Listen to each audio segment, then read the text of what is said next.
Hello everyone, my name is Thankamon Kliebklang. Today I would like to share my interesting book. It is Foundations of Educational Leadership. First of all, I would like to talk about the writer. The two people who wrote this book are Jeffrey S. Brooks and Anthony H. Nomore.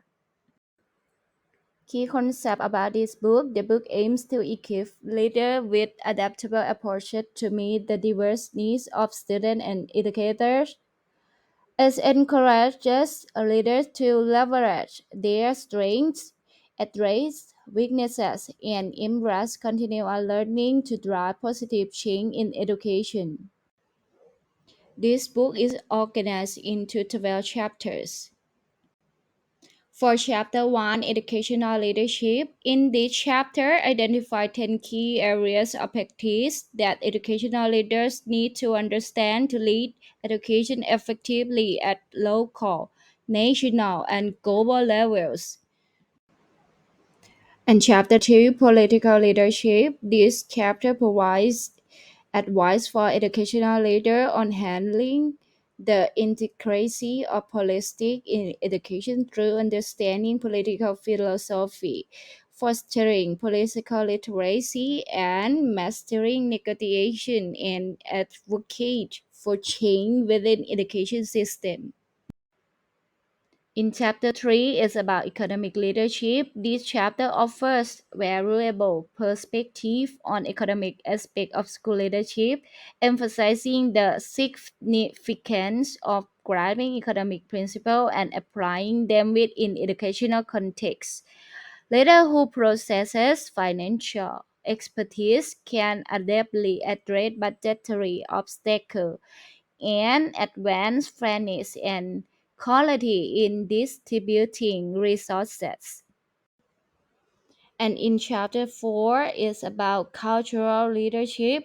In this chapter, leaders are guide on understanding diverse school cultures. It suggests practicing culturally relevant leadership, celebrating diversity as a strength, and fostering innovation and learning. In chapter 5, Moral Leadership.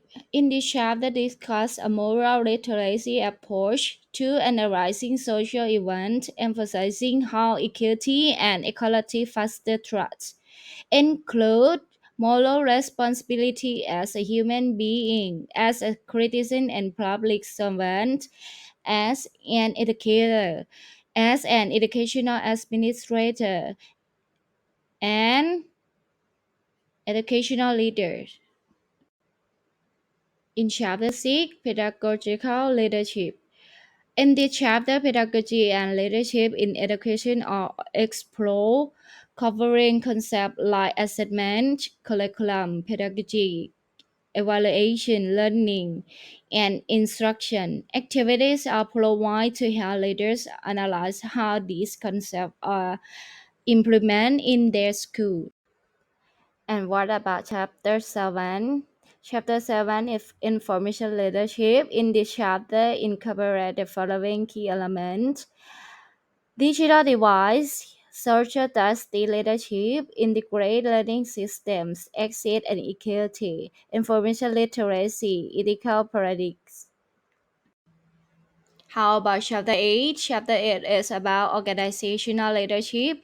In this chapter, focus on socialization, professional socialization, organizational socialization, recruitment, selection, and interaction in this chapter.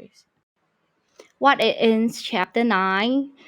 Chapter 9 is spiritual and religious leadership. Key concepts highlighted in this chapter include spirituality, organizational integrity, organizational authenticity, servant leadership, religious need, and essential intelligence. And in chapter 10, temporal leadership, in this chapter delves into temporal leadership in educational organization, emphasizing understanding and influencing time dynamics. It's highlight reading the past, present, and future to shape them. promoting reflection on time-related assumptions and practice. In chapter 11 is about health and holistic leadership. This chapter discusses linking skill level factors that educational leaders can influence, focusing on holistic leadership and its impact on the development of educational leaders. Chapter 12, bringing it all together. This chapter serves as a culminating explanation of the theme and idea introduced throughout this book, guiding reader towards a comprehensive understanding of educational leadership in the 21st century.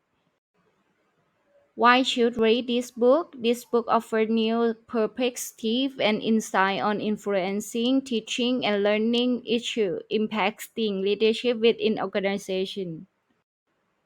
Here is reference of this book. Thank you. See you next time.